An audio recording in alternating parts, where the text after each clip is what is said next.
Hey guys, Chris here, and I'm Ukrainian Canadian. Today is December 29th, 2022. And let's get to the news happening in Ukraine, shall we? So this is a quick update. It's not going to be a long video. So just a quick little update on the front line. The town of Kolomichicha is under Ukrainian control. There have been reports that the Ukrainian forces are in control of this town that is right outside of Svatove. If we're looking at the map here, Deep State does not show it as under Ukraine control, but you can see that this is one of the very last settlements just before Svatove. So the Ukrainian army is getting very, very close. It's been a slow grind. Honestly, it's been a very, very slow grind, and the Russians have really put really good defenses here because they know that if Ukraine takes Svatove, it's just as important as it was for Severodonetsk to be taken by the Russians. This is very meaningful, and they've put a lot of defenses, a lot of reinforcements. So hopefully, the next few weeks and now months in 2023 or early 2023, Svatove will be taken from the Russian army. Let's hope for that. In terms of the topography as well, as you can see, the closer the army gets to Kolomichecha, Zmiivka, Sosnove, all these small little settlements right outside of Svatove, the easier it is for them to really mount a good, effective attack with, artillery, snipers, perhaps even helicopters, who knows, and a lot of tanks. So this is a slow grind, but I'm very confident that in early 2023, the Ukraine army will take this for, a happy new year. And the same goes for Kremina. A lot of grinding fights. There's a lot of deep forests, so the Russians can definitely hide easily behind tree cover. And it's a naturally the hard city to take because there's also a river that passes through. So although it's very small, it still makes it difficult to just easily cross. So there's a lot of fights ongoing here. Slow grind, but the Ukraine army is getting there. Apart from that, Bakhmut, same old. The Russians are still trying to take, the city itself. There's a lot of ongoing fights around Opitne, the suburb just outside of Bakhmut, and the same thing goes here in the industrial area on the northeast part of the city. You can see that there's ongoing fights back and forth, but the Russians have been struggling to enter the city. It's very difficult for them as the Ukrainians are very, very well defended on this front. So apart from that, it's and also in Donetsk city, the Russians continue as they have done for the last 8 years to really push outside of Donetsk city. This has been ongoing since 2014 when the Ukrainian army was in control of Piske, and there was this ongoing fight happening at the airport of. Of Donetsk, which has been just completely destroyed by the Russian army. So as you can see, a lot of fighting, ongoing fighting, but the Russians just struggle pushing. They struggle and struggled for the last at least 3 to 4 months since the Ukrainian army really started a major counteroffensive in around August of 2022. So that's it for the map. I'll get back to it shortly at the end of the video. And let's get to more positive news from Russia.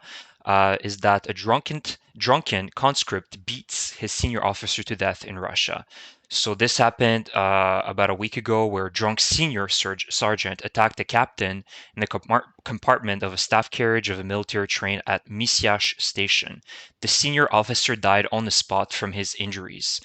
Well, you can see that the discipline in the Russian army is at an all-time low. This would not be acceptable in any army and would not have happened in any other army, in my opinion, apart from, third world countries.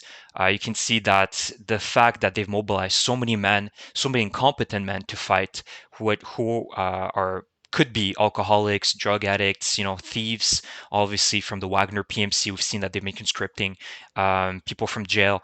So that creates this type of discipline within the army. You can see that there's a lot of stories like that of drunken conscripts just fooling around or even beating each other up. Now it's senior staff that's doing it. There's stories like that coming out on a daily basis in Russia. And number three, you can see that the only uh, business that any of us should be investing into Russia right now is the business of funerals. Because it's booming in Russia. You can see here that a gentleman received a promotion card saying that one coffer plus another coffer equals three coffers. So, and the company name is called Pandora. Pandora. When you open this Pandora box, there's a lot of evil coming out, that's for sure.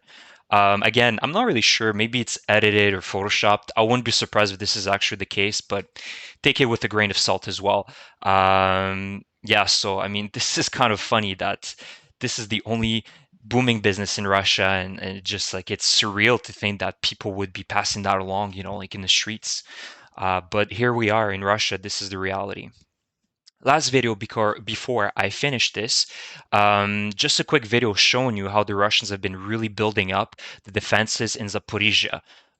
This is from Tokmak to Polohe, which is around in this area. You can see these two cities here, right where Orikhiv is. So you can see that this is the spot I was talking about a few videos ago, that the Ukrainians could start an offensive on this side, perhaps trying to get to Enerhodar, really take control of the nuclear power plant here.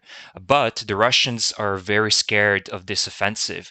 And obviously, you know why? Because the Ukrainians have been operating very effectively with their counteroffensives. They've been successful multiple times. And you can see that they're building defenses from Tokmak to Polohe, expecting that the Ukrainians are going to really try to head here first as their main breaking point. So let's take a look at the video again. So this is the apparently the 10401 highway. It's a small town road that connects both cities together. We can see all these lines are basically what the Russians control, or I should say, where they have built their defenses.